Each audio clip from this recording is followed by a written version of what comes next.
2021 है और आज के सभी महत्वपूर्ण करंट अफेयर को देखने के लिए इस वीडियो को लास्ट तक देखें।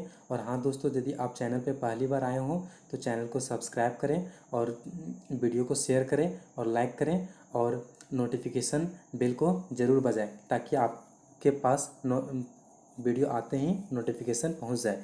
चलिए दोस्तों, क्वेश्चन नंबर 1 की ओर देखते हैं। सबसे फर्स्ट क्वेश्चन है, भारत को सफलतापूर्वक कोविड-19 में मदद के लिए स्टीयरिंग कमेटी में कौन सी भारतीय अमेरिकी शामिल हुए हैं?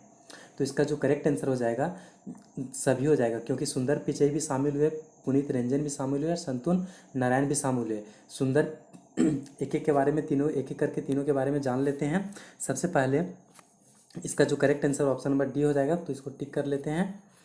सबसे पहले 3 भारतीय अमेरिकी सीईओ जो जो मतलब गूगल के सीईओ हैं सुंदर पिचई, डेलॉयट के जो सीईओ हैं पुनीत रंजन, और एडी भी नहीं होगा यहाँ दोस्तों, एडोब होगा, ADOB,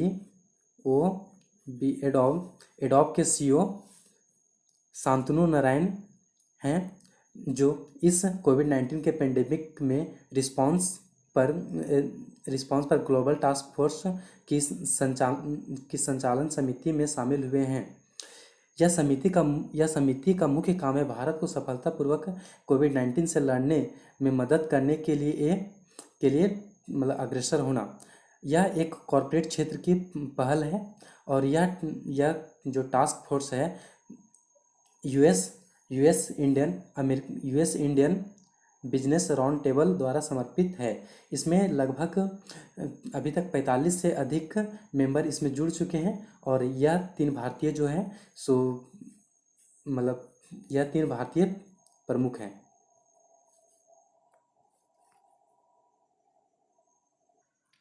अगली क्वेश्चन है दोस्तों, क्वेश्चन नंबर 2, हाल ही में राष्ट्रीय प्रौद्योगिकी दिवस कब मनाया गया? तो इसका जो करेक्ट आंसर हो जाएगा ऑप्शन नंबर ए यानी कि 11 मई हो जाएगा। राष्ट्रीय प्रौद्योगिकी दिवस हर साल 11 मई को मनाया जाता है, क्योंकि इसी दिन 11 मई 1998 को भारत ने ऑपरेशन शक्ति के तहत राजस्थान में भारतीय सेनाओं ने पोखरण टेस्ट रेंज में 3 सफल परमाणु परीक्षण किए थे और इसी दिन को जश्न के रूप में 11 मई को प्रत्येक वर्ष राष्ट्रीय प्रौद्योगिकी दिवस के रूप में मनाते हैं। इस वर्ष जो राष्ट्रीय प्रौद्योगिकी दिवस मनाया गया, इसका विषय जो था एक सतत भविष्य के लिए विज्ञान और प्रौद्योगिकी था। अगले क्वेश्चन की ओर हम बढ़ते हैं। क्वेश्चन नंबर जो 3 है, हाल ही में आरबीआई ने कितने करोड़ रुपये का SLTRO जारी करने की घोषणा की? तो इसका जो करेक्ट आंसर हो जाएगा ऑप्शन नंबर ए यानी कि 10,000 करोड़ रुपया हो जाएगा। इसके बारे में भी कुछ जान लेते हैं।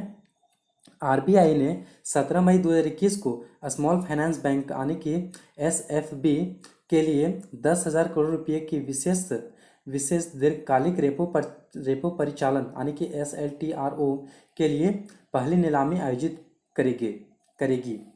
यह महामारी के दौरान प्रतिकूल रूप से प्रभावित लघु व्यवसाय और सूक्ष्म और लघु उद्योग और अन्य असंगठित क्षेत्र को सहायता प्रदान करने का काम करेगा। यह सुविधा 31 अक्टूबर तक उपलब्ध रहेगी, उसके बाद यह सुविधा समाप्त हो जाएगी। अगली क्वेश्चन है क्वेश्चन नंबर 4, सांस्कृतिक संपत्ति की रक्षा के लिए इंटरपोल ने कौन सी ऐप को लॉन्च किया है? तो इसका जो करेक्ट आंसर हो जाएगा ऑप्शन नंबर ए यानी कि ID 8 है। इसके बारे में कुछ जान लेते हैं। इंटरपोल ने एक मोबाइल फोन ऐप लॉन्च किया है जो चोरी की गई सांस्कृतिक संपत्ति को पहचान करने तथा तस्करी को कम करने और चोरी किए गए कार्यों को पुनः प्राप्त करने के लिए मदद करेगी। ID 8 ऐप उपयोगकर्ताओं को चोरी के सामान को इंटरपोल डेटाबेस तक मोबाइल पहुंच प्राप्त कराता है, यानी कि इंटरपोल जो डेटाबेस है वहाँ पे आपको रजिस्टर करना पड़ेगा, उसके बाद फिर यह जो आपकी सूचनाओं को मतलब पहुँचाएगा आपके पास। इसके बारे में और कुछ जानते हैं। अधिक कोई वस्तु चोरी की गई 52,000 से अधिक वस्तुओं के रूप में पंजीकृत है तो यह ऐप उपयोगकर्ता यानी आपके पास तुरंत जांचा जा सकता है। नहीं हुआ। ICC men's player of the month किसे घोषित किया? तो इसका जो करेक्ट आंसर हो जाएगा ऑप्शन नंबर बी, यानी कि बाबर आजम। तो इसके बारे में कुछ जान लेते हैं। पाकिस्तान के कप्तान बाबर आजम ने अप्रैल 2021 के लिए international cricket council men's player of the month की अवार्ड जीता। उन्हें दक्षिण अफ्रीका के खिलाफ जो 3 मैच का वनडे हुआ था और 4 मैच की T20 श्रृंखला हुई थी, उनमें उनका प्रदर्शन बहुत ही अच्छा था और इस कारण से इन्हें मतलब प्लेयर ऑफ द मंथ के लिए नामित किया गया, मतलब मिला। अगली मतलब इसी में जान लेते हैं कि विमेंस में किसे मिला। ऑस्ट्रेलिया के विकेट कीपर बल्लेबाज एलिसी हेली को अप्रैल 2021 के लिए ICC women player of the month का खिताब मिला। अब आईसीसी का अभी जो सीईओ है कौन है? मनु साहनी, जो इंडियन है। और आईसीसी का जो चेयरपर्सन है गेरिये बार्सले, और अभी जो डिप्टी चेयरपर्सन है इमरान ख्वाजा है। और आईसीसी का जो हेडक्वार्टर है वह दुबई में है। एक्चुअल में आईसीसी का स्थापना जो है सो इम्पीरियल क्रिकेट कन्वेंशन के नाम पे 1909 में रखा गया था। अगली क्वेश्चन है क्वेश्चन नंबर 6। COP26 में पीपल एडवोकेट के रूप में किसे चुना गया है? तो इसका जो करेक्ट आंसर हो जाएगा ऑप्शन नंबर बी, यानी कि डेविड एटनोबरो। अब इनके बारे में कुछ जान लेते हैं। ब्रिटेन के प्राकृतिक वादी डेविड एटनोबरो को नवंबर 2021 में स्कॉटलैंड के ग्लेसागो में संयुक्त राष्ट्र जलवायु परिवर्तन सम्मेलन यानी कि COP26 से पहले अपने पीपल्स एडवोकेट के रूप में जलवायु परिवर्तन के मुद्दे से निपटाने का कार्य सौंपा है।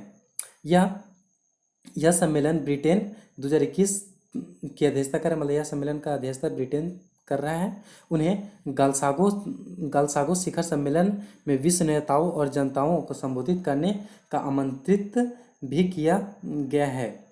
अब जान लेते हैं इसके बारे में और कुछ। यह जो सो नवंबर 2021 में होना है और इसका जो को होस्ट कंट्री यानी कि COP26 का जो को होस्ट कंट्री इटली है। और इसका पहली बार जो होस्ट किया गया था वह यूएन द्वारा होस्ट किया गया था और पहली मीटिंग हुई थी 1994 में हुई थी। 2020 में इसका मीटिंग नहीं हो पाया था क्योंकि जो कोविड-19 के कारण नहीं हो पाया था, इस कारण स्थगित करके इस वर्ष हो रहा है। अगली क्वेश्चन है क्वेश्चन नंबर 7। अभिनेत्री कलिक कोचलिन ने अपनी कौन सी पुस्तक लॉन्च की है? तो इसका जो करेक्ट आंसर हो जाएगा ऑप्शन नंबर ए, यानी कि एलिफेंट इन द वूम। और option number B, the truths we hold. इसका जो लेखिका है कमला हैरिस है। और द ब्लू अम्ब्रेला का जो राइटर है वह रस्किन बॉन्ड है। अगली क्वेश्चन की ओर बढ़ते हैं और इसके बारे में और कुछ जान लेते हैं। अभिनेत्री कलिक कोचलिन मातृत्व पर एक सचित्र नॉन फिक्शन पुस्तक के साथ एक लेखिका के रूप में अपनी कैरियर की शुरुआत कर रही है। एलिफेंट इन द वूम शीर्षक से ओलेरिया पॉलिनेचको द्वारा सचित्र पुस्तक 2021 में पेंगुइन प्रकाशन के तहत प्रकाशित की जाएगी। पेंगुइन रैंडम हाउस इंडिया पुस्तक का प्रकाशक है और पुस्तक माताओं और गर्भवती माताओं के लिए गर्भावस्था और पालन पोषण के बारे में व्याख्या करती है। अगली क्वेश्चन, आरबीआई के नए कार्यकारी निदेशक के रूप में किन्हें नियुक्त किया गया है? तो इसका जो करेक्ट आंसर हो जाएगा ऑप्शन नंबर बी, यानी कि जोस जे कटटूर हो जाएगा। इनके बारे में कुछ जान लेते हैं।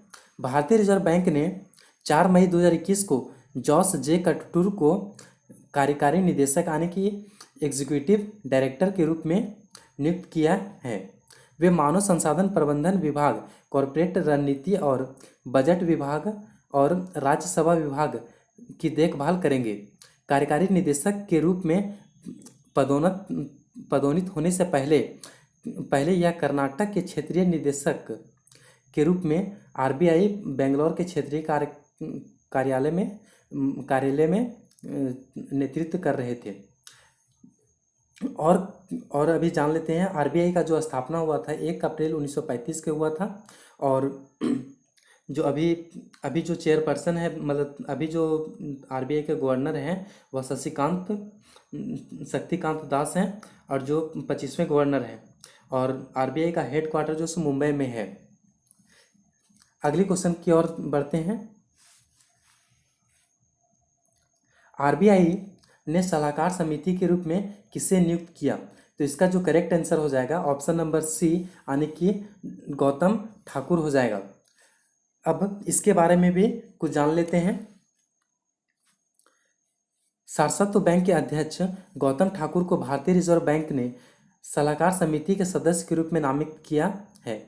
आरबीआई नियामक की अंतरिम रूप में समीक्षा करने के लिए दूसरा विनियम समीक्षा प्राधिकरण स्थापित किया है। सेबी एसबीआई के एमडी एस जानकी रमन की अध्यक्षता वाली समिति शुरू में 1 मई 2021 से 1 साल अवधि के लिए यह काम करेगी।